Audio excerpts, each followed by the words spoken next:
আজ আমি মাছের ডিমের ঝোল করছি আলু দিয়ে।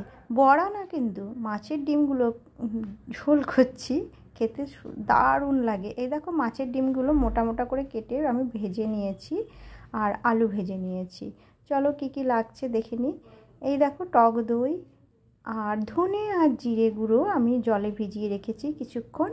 আর লাগছে ধনে পাতা, টমেটো কুচি, সর্ষে, সামান্য রসুন আর কাঁচা লঙ্কা বেটে নিয়েছি। তোমরা কাশ্মীরি লঙ্কার গুঁড়োও নিতে পারো। সঙ্গে রঙের জন্য আর কি তেমন কিছু না, লবণ হলুদ স্বাদ অনুসারে দেবো আমরা। এই ডিম প্রথমে আমি 5 ফোড়ন দিয়ে দেবো কড়াইতে, তারপরে সর্ষে বাটাটা যেটা ছিল তারপরে একে একে মশলা দিয়ে দেবো, তারপরে দই দেবো, তারপরে ধনে পাতা দেবো।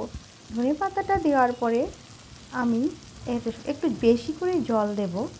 জল দেওয়ার পরে যে ধনে পাতা, তারপরে একটু বেশি করে জল দেব, যেহেতু আমাদের ডিমটা ভালো করে যেন ভেতরে ঝোলের যে লবণ হলুদ লঙ্কা সমস্ত কিছু যেন মিশে ঢুকে যায় আর আলুটা সেদ্ধ হয়ে যায়। দেখো কত সুন্দর, কি সুন্দর দেখে দেখো।